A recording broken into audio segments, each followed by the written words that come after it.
Johnson ടോക്സിലേക്ക് സ്വാഗതം. ജുഡീഷ്യറിയുടെ സ്വതന്ത്ര സ്വഭാവം അത് ജനാധിപത്യം നിലനിൽക്കണമെങ്കിൽ എത്രമേൽ പ്രധാനപ്പെട്ടതാണ് എന്ന് പലതവണ ചർച്ച ചെയ്യപ്പെട്ടിട്ടുള്ളതാണ്. ജുഡീഷ്യറി സ്വതന്ത്രവും നിഷ്പക്ഷവും നിർഭയവുമായി പ്രവർത്തിക്കുന്നുണ്ടോ എന്നറിയണമെങ്കിൽ ജുഡീഷ്യറിയിൽ നിന്ന് പുറപ്പെടുന്ന വിധിന്യായങ്ങൾ പരിശോധിക്കുകയല്ലാതെ മറ്റു മാർഗങ്ങളില്ല. അത്തരത്തിലൊരു വിധിന്യായം പരിശോധിക്കുന്നതിനാണ് ഇന്ന് ജോൺസൺ ടോക്സ് ശ്രമിക്കുന്നത്.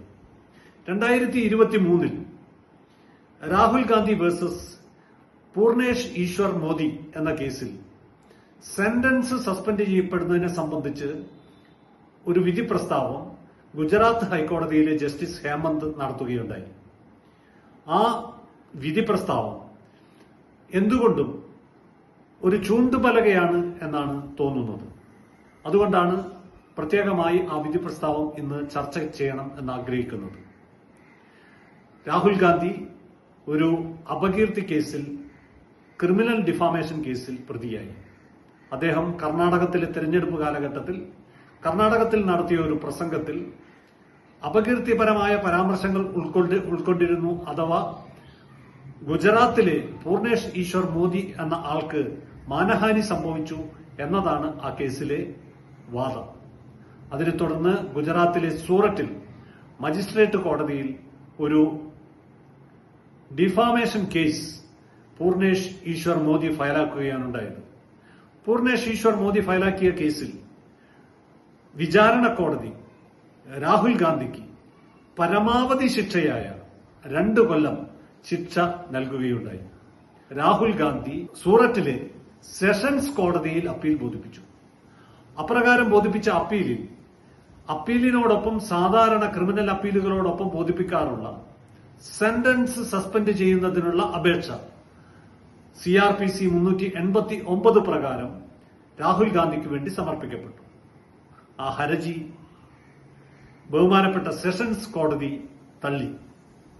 ആ തള്ളിയ ഉത്തരവിൽ നിന്ന് രാഹുൽ ഗാന്ധിക്ക് വേണ്ടി ബഹുമാനപ്പെട്ട ഗുജറാത്ത് ഹൈക്കോടതി ഒരു റിവിഷൻ ഹർജി ബോധിപ്പിച്ചു.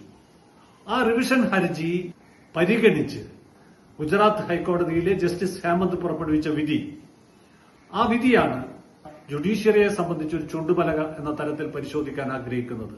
സെന്റൻസ് സസ്പെൻഡ് ചെയ്യുന്നതിന്, അതല്ലെങ്കിൽ ഒരു പ്രതിയെ ശിക്ഷിച്ചാൽ അപ്പീൽ ബോധിപ്പിക്കുന്ന ഘട്ടത്തിൽ ആ ശിക്ഷ താൽക്കാലികമായി നിർത്തിവെക്കുന്നതിന് ഫയലാക്കുന്ന ഹർജി, ആ ഹർജിയെ സംബന്ധിച്ച് ആ 389 എന്ന് പറയുന്ന CRPCയിലും പറയുന്നത് ഒരു പ്രതിയെ ശിക്ഷിച്ചിരിക്കുന്നത് വധശിക്ഷയാണെങ്കിൽ, ജീവപര്യന്തം തടവാണെങ്കിൽ, അതുമല്ലെങ്കിൽ 10 കൊല്ലമോ അതിൽ കൂടുതലോ ശിക്ഷയാണെങ്കിൽ അത്തരം കേസുകളിൽ നിർബന്ധമായും പ്രോസിക്യൂട്ടർക്ക് നോട്ടീസ് കൊടുത്ത് പ്രോസിക്യൂട്ടറുടെ വാദം കേട്ടതിന് ശേഷം മാത്രം കോടതികൾ സ്റ്റേ ഉത്തരവ് നൽകണമെന്നാണ്.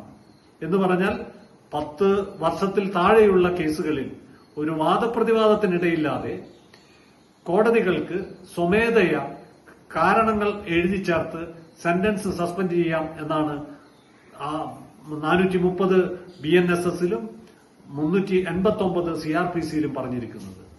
അതുപ്രകാരം സാധാരണ ഏതൊരു ക്രിമിനൽ അപ്പീലിനോടൊപ്പം ബോധിപ്പിക്കുന്ന സെന്റൻസ് സസ്പെൻഡ് ചെയ്യാനുള്ള ഹർജിയും അത് 10 വർഷത്തിൽ താഴെയുള്ളതാണെങ്കിൽ സ്വാഭാവികമായ ഒരു നടപടിക്രമം എന്ന തരത്തിൽ സെന്റൻസ് സസ്പെൻഡ് ചെയ്യപ്പെടാറുണ്ട്. ഇനി 10 വർഷത്തിന് മുകളിലുള്ള ശിക്ഷയാണ് ലഭിച്ചിരിക്കുന്നത് എങ്കിൽ പോലും സെന്റൻസ് സസ്പെൻഡ് ചെയ്യപ്പെടാറുണ്ട്.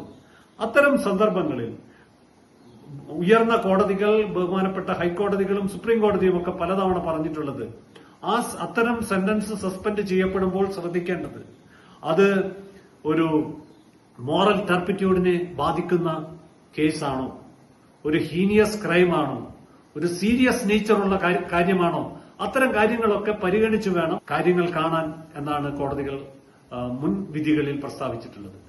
അപ്പോൾ 10 വർഷം, ജീവപര്യന്തം തടവ്, അതല്ലെങ്കിൽ വധശിക്ഷ, അത്തരം കാര്യങ്ങളിൽ നിർബന്ധമായും പ്രോസിക്യൂട്ടറെ കേൾക്കണമെന്ന് പറയുമ്പോൾ ജഡ്ജ് മെയ്ഡ് നിയമങ്ങളിലൂടെ മോറൽ ടർപ്പിറ്റ്യൂഡിനെ ബാധിക്കുന്ന കേസുകൾ, ഹീനിയസ് ക്രൈംസ്, സീരിയസ് നേച്ചറിലുള്ള കുറ്റകൃത്യങ്ങൾ, അത്തരം കേസുകളിൽ നല്ലപോലെ നോക്കി മാത്രം സെന്റൻസ് സസ്പെൻഡ് ചെയ്യണം എന്നാണ് വിധികളിൽ സൂചിപ്പിക്കുന്നത്. 499 IPC പ്രകാരമുള്ള കുറ്റം. അതൊരു ബെയിലബിൾ ഒഫൻസ് ആണ്, അതൊരു നോൺ കോഗ്നിസിബിൾ ഒഫൻസ് ആണ്. പരമാവധി കൊടുക്കാവുന്ന ശിക്ഷ 2 വർഷമാണ്. എന്നാൽ രാഹുൽ ഗാന്ധിയെ സംബന്ധിക്കുന്ന കേസ് അത് ഡിഫാമേഷൻ കേസാണ്. അത് ഹീനിയസ് ക്രൈമിന്റെ കൂട്ടത്തിലോ അതല്ലെങ്കിൽ സീരിയസ് നേച്ചറുള്ള കേസിലോ അതുമല്ലെങ്കിൽ മോറൽ ടർപ്പിറ്റ്യൂഡിനെ ബാധിക്കുന്ന വിധത്തിലോ ഉള്ളതാണ് എന്ന ഒരു തീരുമാനത്തിൽ എത്തിച്ചേരണമെങ്കിൽ അതിന് വലിയ വിധിന്യായം എഴുതുകയല്ലാതെ മറ്റു മാർഗങ്ങളില്ല. അതുകൊണ്ടായിരിക്കണം ജസ്റ്റിസ് ഹേമന്ത് വളരെ സുദീർഘമായ ജഡ്ജ്മെന്റിലൂടെ ക്രിമിനൽ ഡിഫാമേഷൻ അത് ഒരു ഹീനിയസ് നേച്ചറിലുള്ള ക്രൈമാണ്, അത് മോറൽ ടർപ്പിറ്റ്യൂഡിനെ ബാധിക്കുന്നതാണ്, അത് വളരെ സീരിയസ് ആണ് എന്ന തരത്തിൽ സ്ഥാപിക്കുന്നതിനു വേണ്ടി വളരെ സുദീർഘമായ ഒരു ജഡ്ജ്മെന്റ് എഴുതി ആ ജഡ്ജ്മെന്റിന്റെ അടിസ്ഥാനത്തിൽ അദ്ദേഹം സെന്റൻസ് സസ്പെൻഡ് ചെയ്യാനുള്ള അപേക്ഷ നിരാകരിച്ചത്. സ്നേഹിതരെ, ഇതൊരു ചൂണ്ടുപലകയാണോ അല്ലയോ എന്നത് ജനാധിപത്യ ഇന്ത്യ പരിശോധിക്കേണ്ടതാണ്. എന്തായാലും ഈ ജസ്റ്റിസ് ഹേമന്തിന്റെ വിധിയിൽ നിന്ന് ബഹുമാനപ്പെട്ട സുപ്രീം കോടതിയിലേക്ക് അപ്പീൽ സമർപ്പിക്കുകയും അപ്പീലിൽ ഈ വിധിയെ സംബന്ധിച്ച് പരിശോധിക്കുകയും സെന്റൻസ് സസ്പെൻഡ് ചെയ്യപ്പെടുകയും ചെയ്തിട്ടുള്ളതാണ്. സെന്റൻസ് സസ്പെൻഡ് ചെയ്തോ എന്ന് പറയുമ്പോൾ ആ സെന്റൻസ് സസ്പെൻഡ് ചെയ്ത വിധിയിൽ പറയുന്നത് എന്തുകൊണ്ടാണ് 2 വർഷം, അതായത് പരമാവധി ശിക്ഷ ഒരു കേസിൽ കൊടുത്തിരിക്കുന്നത്. അങ്ങനെ പരമാവധി ശിക്ഷ കൊടുക്കാൻ കാരണമായത് എന്തെങ്കിലും ഇത് വിധിന്യായത്തിൽ എഴുതി ചേർത്തിട്ടില്ല. അതുകൊണ്ട് ഞങ്ങൾ ഈ സെന്റൻസ് സസ്പെൻഡ് ചെയ്യുന്നു എന്നാണ് സുപ്രീം കോടതി പറഞ്ഞിരിക്കുന്നത്. ജുഡീഷ്യറി ഏത് വഴിക്ക് ചിന്തിക്കുന്നു എന്ന് കാണാൻ ആഗ്രഹിക്കുന്ന ആളുകൾ ഇപ്പോഴും ചിന്തിക്കുന്നത് എന്തുകൊണ്ടാണ് ഇത്തരം ഒരു കേസ് മോറൽ ടർപ്പിറ്റ്യൂഡിനെ ബാധിക്കുന്നതാണ് എന്ന് കണ്ടെത്തിയ, അതല്ലെങ്കിൽ ഹീനിയസ് ക്രൈമാണ് എന്ന അല്ലെങ്കിൽ സീരിയസ് നേച്ചറുള്ള ക്രൈമാണ് എന്ന് കണ്ടെത്തിയ ഗുജറാത്ത് ഹൈക്കോടതിയുടെ തീരുമാനത്തെ അതിനെ സംബന്ധിച്ച ഒരക്ഷരം ഈ ബഹുമാനപ്പെട്ട സുപ്രീം കോടതിയുടെ വിധിന്യായത്തിൽ ഇല്ലാത്തത് എന്ന ഒരു ആശങ്ക പലതരത്തിൽ പങ്കുവയ്ക്കപ്പെടുകയാണ്. സ്നേഹിതരെ, സെന്റൻസ് സസ്പെൻഡ് ചെയ്യപ്പെട്ടു എന്നതും അപ്പീൽ സൂററ്റ് സെഷൻസ് കോടതിയിൽ നിലനിൽക്കുന്നു എന്നുള്ളതും വളരെ ശുഭോദർക്കകമായ കാര്യമാണ്.